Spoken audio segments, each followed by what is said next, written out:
Saya percaya, kalau semua orang sudah berketuhanan, berarti sudah kesurupan oleh sifat-sifat Tuhan, maka dia akan memiliki sila kedua, kemanusiaan.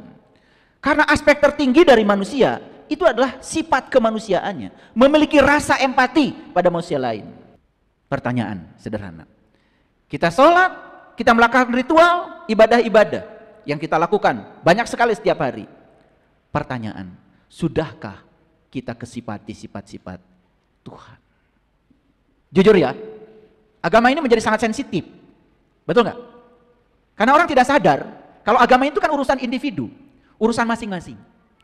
Nih, sering tidak sadar ya, Bapak Ibu habis sholat, bukan mikirin sholatnya berdampak apa pada Bapak Ibu, malah mikirin orang lain yang nggak sholat, betul nggak? Sama habis baca Quran, bukan bertanya, saya habis baca Quran 30 juz, pesan apa, hidayah apa yang ada dari Quran buat hidup saya, yang mengubah hidup saya. Bukan nyala-nyalain orang yang belum bisa baca Quran. Banyak nggak yang pulang haji langsung ingat sama Allah atau ingat Ka'bah? Ya itu kan lucu. Pulang haji malah ingat Ka'bah, bukan ingat sama Allah, dikiranya Ka'bah Allah gitu.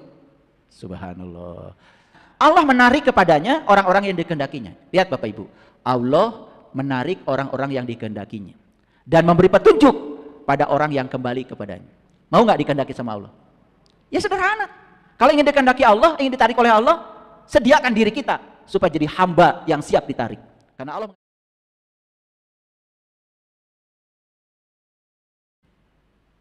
Saya coba membaca banyak referensi tentang definisi agama. Hanya ada satu bangsa di dunia yang punya definisi agama yang jelas, yaitu bangsa Nusantara. Agama adalah latihan dasar menempa diri untuk membentuk tata krama dan kehalusan hati nurani agar kita memiliki akhlak yang terpuji dan budi pekerti yang luhur. Tidak ada bangsa manapun yang punya definisi agama kecuali bangsa Nusantara. Membentuk tata krama dan kehalusan hati nurani agar terbentuk manusia-manusia yang berbudi pekerti luhur dan berakhlak mulia. Cocok dengan kata-kata Nabi Muhammad, innama bu'istu liutammima makarimal akhlak. Aku diutus ke semesta ini hanya satu, menyempurnakan akhlak. Salat, umroh, haji, saum, zakat, semua instrumen dalam rangka membentuk akhlak. Tetapi kalau semua ritual-ritual itu tidak memperbaiki akhlak, ada pertanyaan bagi kita, apa yang salah dengan ritual kita? Apakah ritual kita sama seperti yang diajarkan oleh para nabi, para rasul? Itulah pentingnya kita mempertanyakan.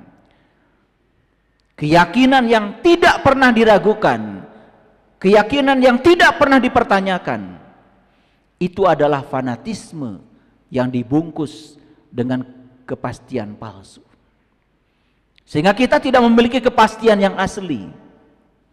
Kita hanya beragama dengan fanatisme, tidak mengerti, tidak boleh mempertanyakan, semua dibungkam. Tidak boleh mempertanyakan tentang agama, mempertanyakan Tuhan tidak boleh, tabu seolah-olah. Padahal kitab suci Al-Quran justru mengajarkan itu.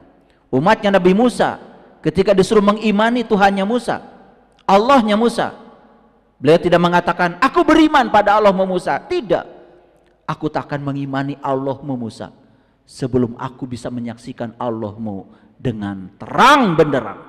Itu diabadikan dalam Quran surat Al-Baqarah ayat 55. Dan itu sering saya ungkap di kajian-kajian saya.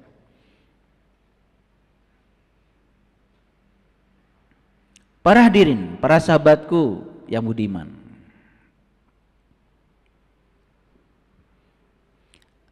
ada nilai-nilai universal, ada nilai-nilai individual. Apa nilai universal itu? Salah satu dari nilai universal itu adalah cinta kasih, kasih sayang. Apapun agama orang, pasti setuju kalau kasih sayang itu adalah nilai universal yang dibutuhkan banyak orang. Setuju kan? Ketika kita mampu mengekspresikan nilai-nilai universal, ini bahasa lainnya nilai universal.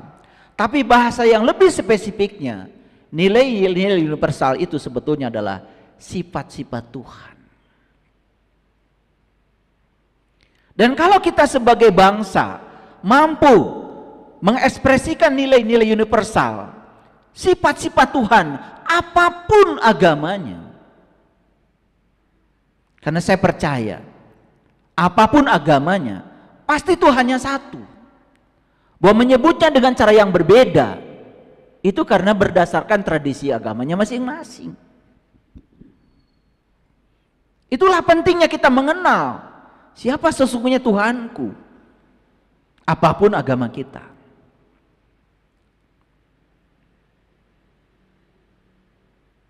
Itulah sesungguhnya yang akan mengikat kita dalam satu kesatuan. Dalam Pancasila ada sila persatuan Indonesia. Kenapa ada sila persatuan? Itu kesadaran dari Bung Karno. Karena kita berbangsa dibangun oleh keberagaman. Karena ada keberagaman, harus ada persatuan Indonesia. Tapi ingat, persatuan Indonesia itu sila ketiga. Dan sila yang paling utamanya adalah sila pertama.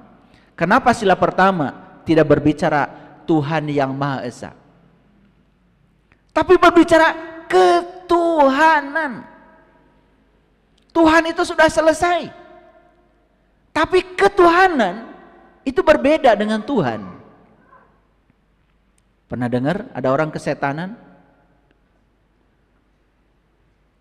Kesetanan itu berarti dia sedang kesipati sifat-sifat setan. Kalau ketuhanan berarti orang ini sedang kesipati sifat-sifat Tuhan.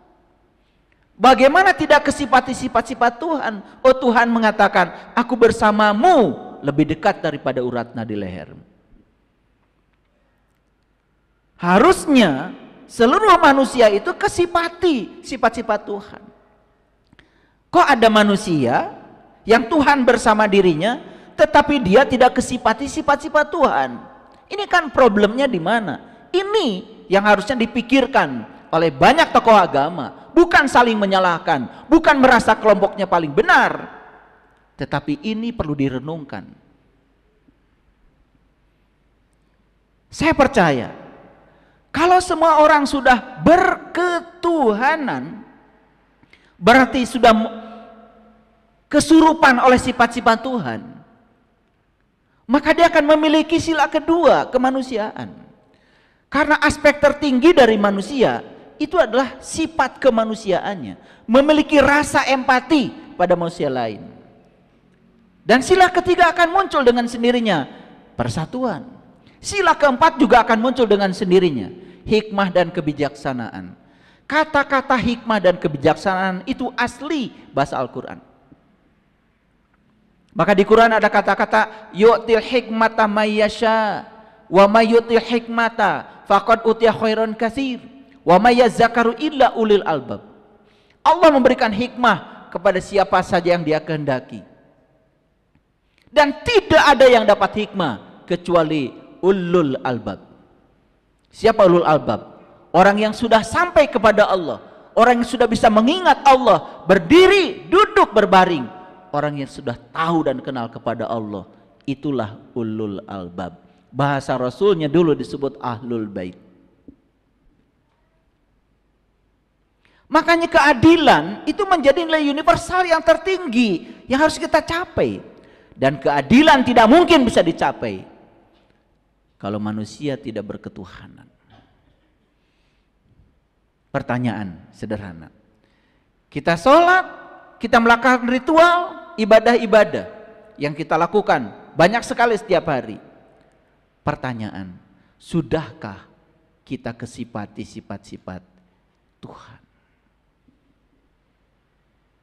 Itu yang disebut dengan sifat-sifat universal. Dan ini pengikatnya. Ini pengikatnya. Apa yang terjadi dalam beragama selama ini? Yang muncul bukan sifat-sifat universal. Yang muncul adalah sifat-sifat individual. Yang muncul adalah ambisi. Yang muncul adalah ego.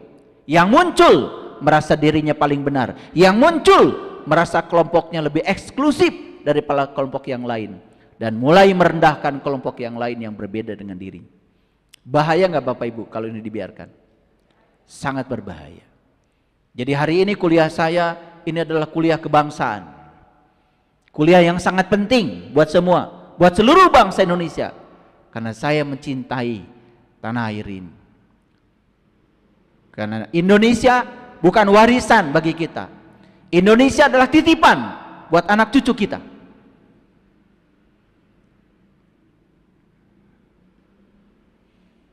Apa yang dimaksud dengan nilai-nilai universal? Nilai-nilai universal itu adalah prinsip-prinsip dasar yang dianggap berlaku dan diterima secara luas oleh semua orang. Apapun orang agamanya, pasti tidak akan menyangkal kalau kita perlu kasih sayang. Setuju? Diterima oleh semua orang? Diterima apapun agamanya. Makanya agama Islam itu keren sekali. Judul kitab sucinya aja Bismillahirrahmanirrahim. Judul kitab sucinya aja adalah Ar-Rahman Ar-Rahim. Dibuka dengan huruf ba, sin, mim, Allah Ar-Rahman Ar-Rahim. Itu jalan. Jalan yang tidak dipahami oleh kita selama ini. Temukan ba. Ba itu adalah Baitullah. Langit dan bumi tidak akan cukup menampung zatku, tapi kalbunya orang yang beriman, itulah rumah, kata Allah. Temukan rumahnya, masuk ke dalamnya, temui dia di rumahnya yang sejati. Falyabudu rabb hadzal bait. Jangan sembah rumahnya, sembah yang punya rumah. Ba. Tapi kalian tidak akan bisa menemukan rahasia ba kalau belum bertemu dengan sin. Salatullah, salamullah ala yasin habibillah. Siapa sin itu? Habibillah. Orang yang sudah mencintai Allah, orang yang sudah tahu dan kenal kepada Allah. Sin. Kalau ingin tahu rahasia ba, carilah sin. Di zaman Rasulullah, sin ya Nabi Muhammad. Maka Nabi Muhammad kita sebut Toha, kita sebut sin. Salatullah salamullah ala Toha Rasulillah. Salatullah salamullah ala Yasin Habibillah. Tapi beliau sudah tidak bersama kita lagi. Tapi ilmunya sudah diwariskan kepada para pewarisnya. Memang mencari sin dalam kehidupan yang sekarang ini tidak semudah membalikkan telapak tangan. Yang menceritakan Tuhan banyak orangnya, tapi yang tahu dan kenal kepada Tuhan tidak banyak. Maka kita akan sampai pada huruf yang ketiga, mim. Ma'rifat. Mengenal. Siapa harus kita kenali? Allah. Allah yang mana? Ar-Rahman Ar-Rahim. Makanya kenapa saya menulis judul ini? Ya, kurikulum cinta, menjaga keutuhan. Karena saya percaya kalau bangsa yang sudah bertuhan, berketuhanan yang Maha Esa, sudah merasakan kehadiran Tuhan dalam dirinya, tidak mungkin membenci orang lain, tidak mungkin merendahkan orang lain. Yang ada di dalam dirinya adalah cinta kasih yang tanpa batas. Kenapa?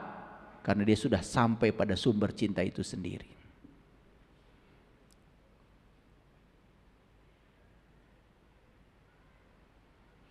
Itulah yang disebut dengan nilai-nilai universal. Nilai universal tidak memandang budaya, tidak memandang agama. Yang kedua, nilai universal itu adalah cinta kasih. Rasa sayang, kepedulian terhadap sesama manusia dan makhluk hidup yang lainnya. Bukan sekedar kasih sayang pada sesama manusia, pada semua makhluk hidup. Bapak Ibu, saya mau nanya, banyakkah makhluk hidup? Banyak.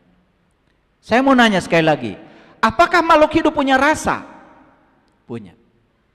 Apakah kalau makhluk hidup itu disakiti dia merasakan sakit? Jawab.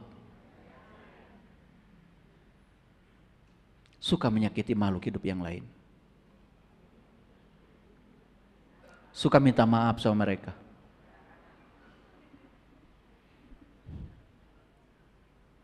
Kita memotong binatang.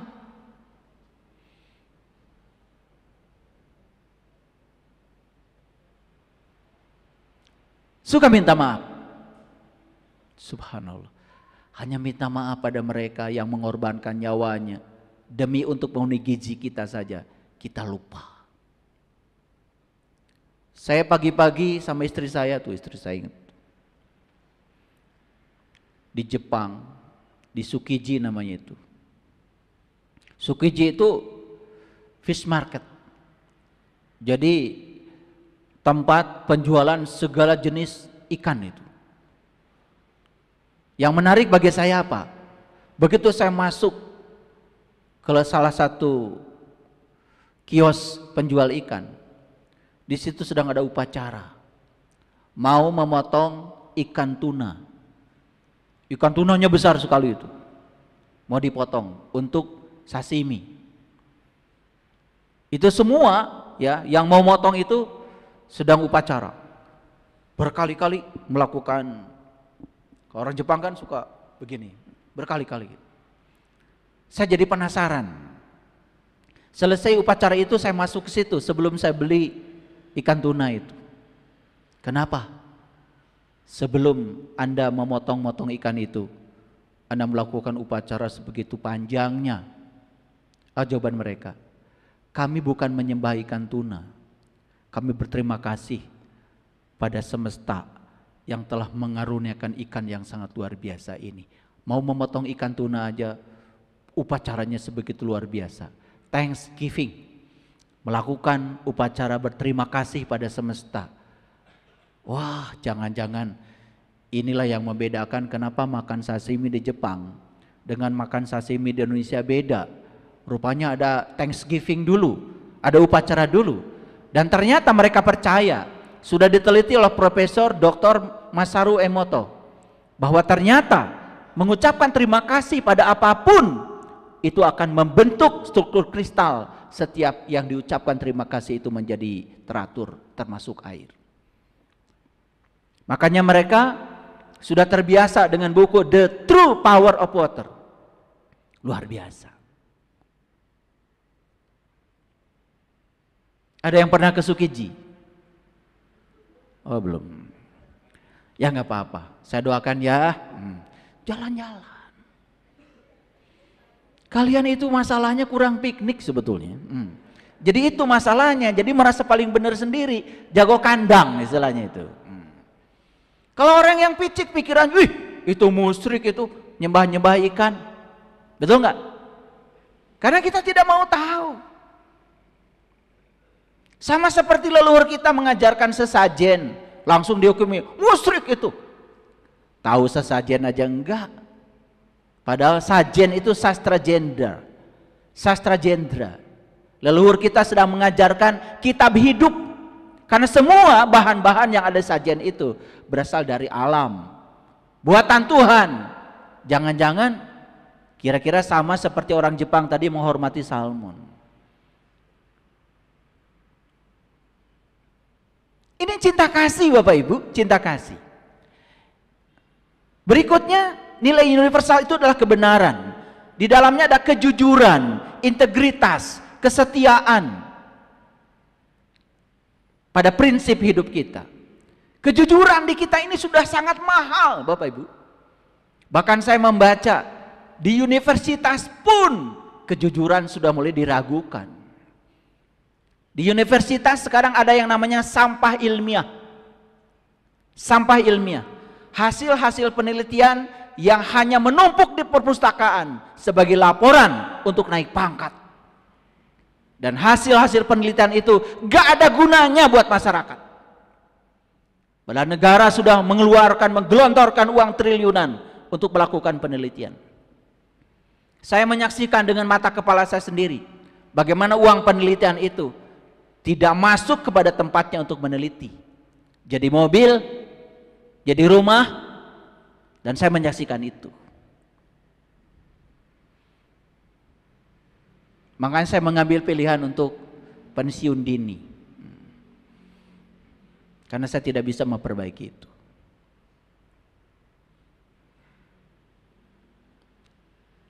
Membuat proposal palsu, lalu digelontorkan uang, itu dianggap sebagai berkah.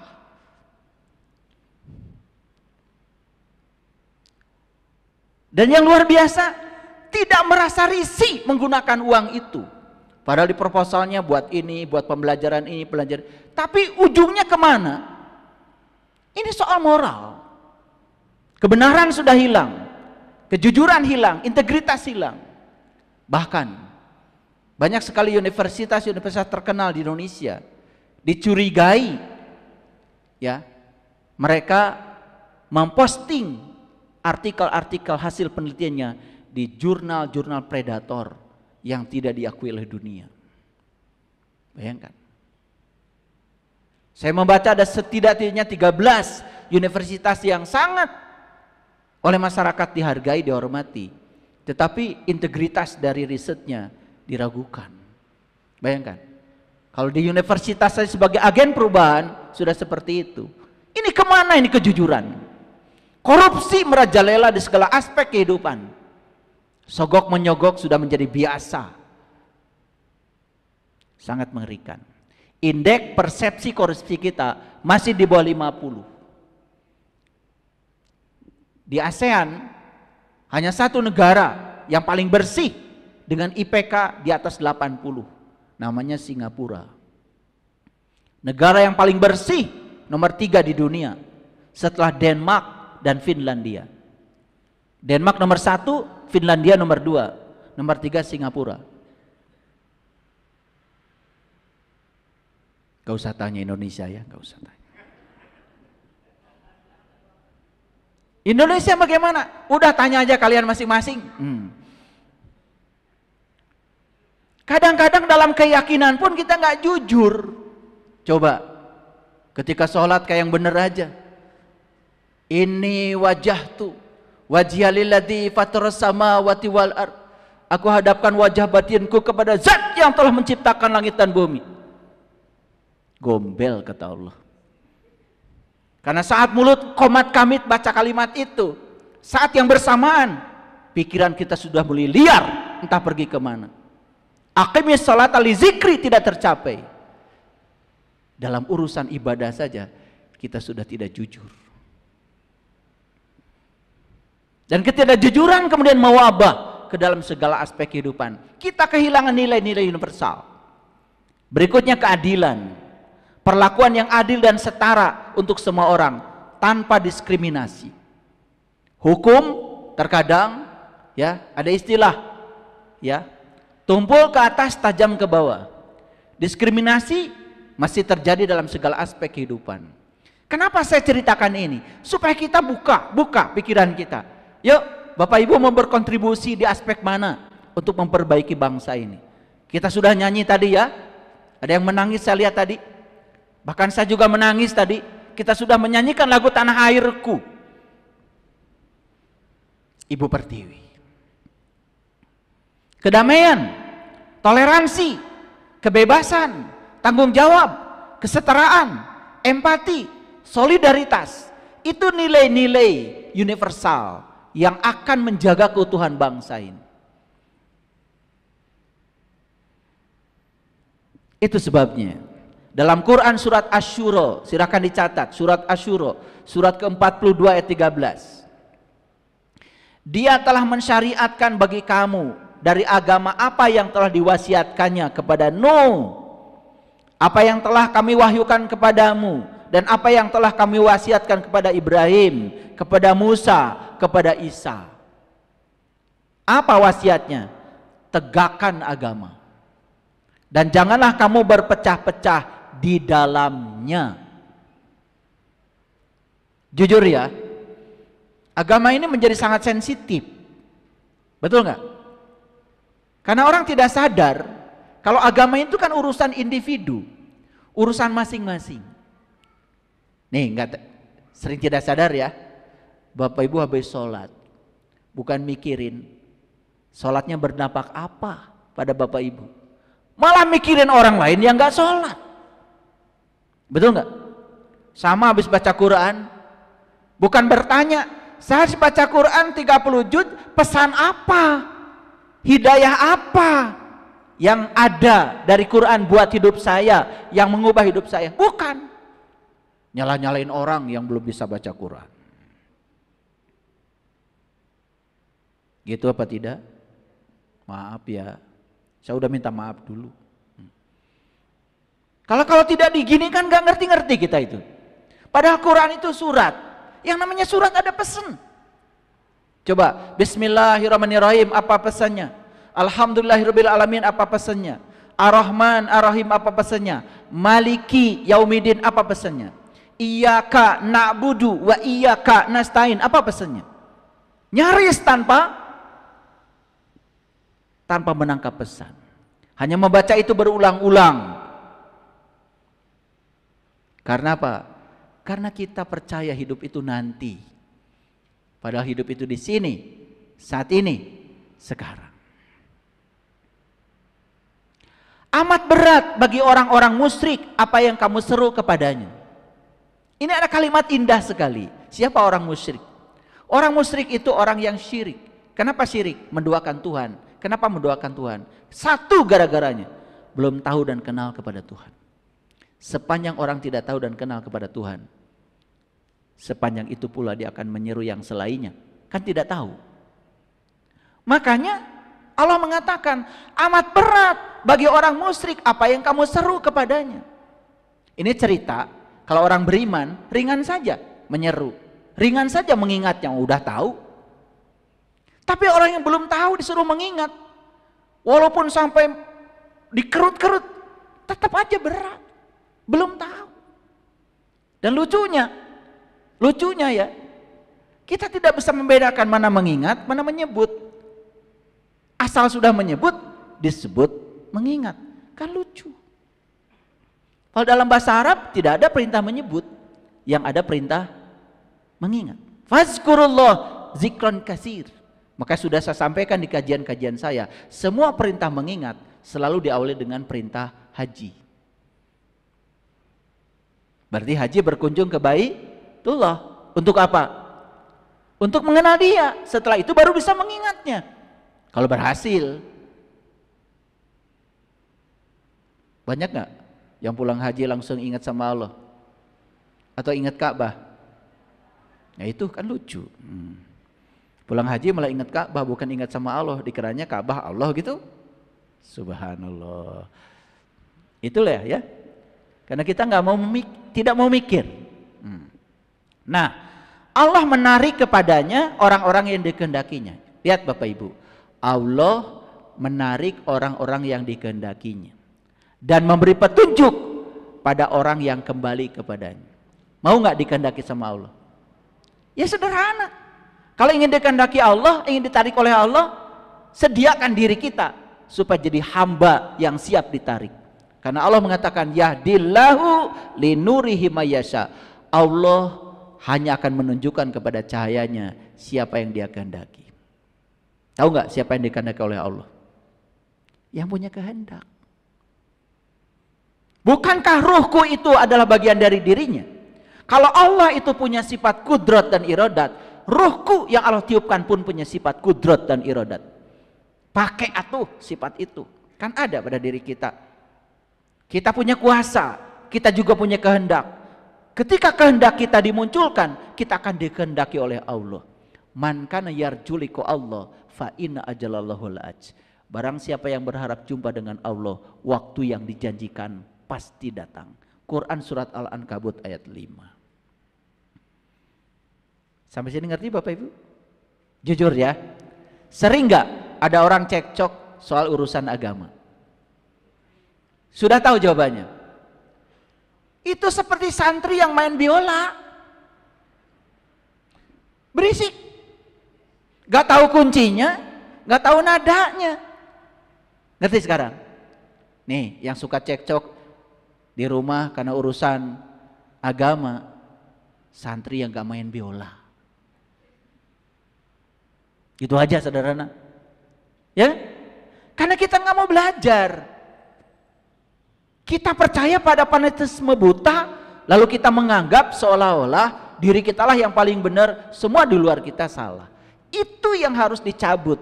Itulah pesan kurikulum cinta. Kurikulum cinta itu mulai sekarang, siapapun yang mengajar agama dan keagamaan tidak boleh menanamkan kebencian kepada orang lain yang berbeda. Bapak Ibu mohon maaf, mungkin ada yang sering dengar kajian di YouTube saya, ya? Pernah nggak saya memojokkan satu agama tertentu? Karena saya sudah belajar, agama itu jalan. Ya silahkan lewat jalan manapun nggak masalah. Yang penting Anda tekun di jalan Anda, pasti akan bertemu di satu titik.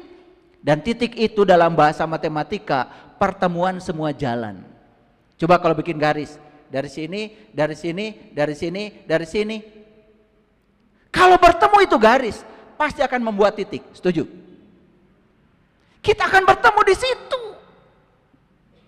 Sehingga kita menjadi sangat toleran, moderat. Tidak perlu lagi seperti Dalai Lama bilang, kalau agama Anda yang terbaik, tunjukkan perilaku Anda lebih baik. Gitu aja. Kenapa?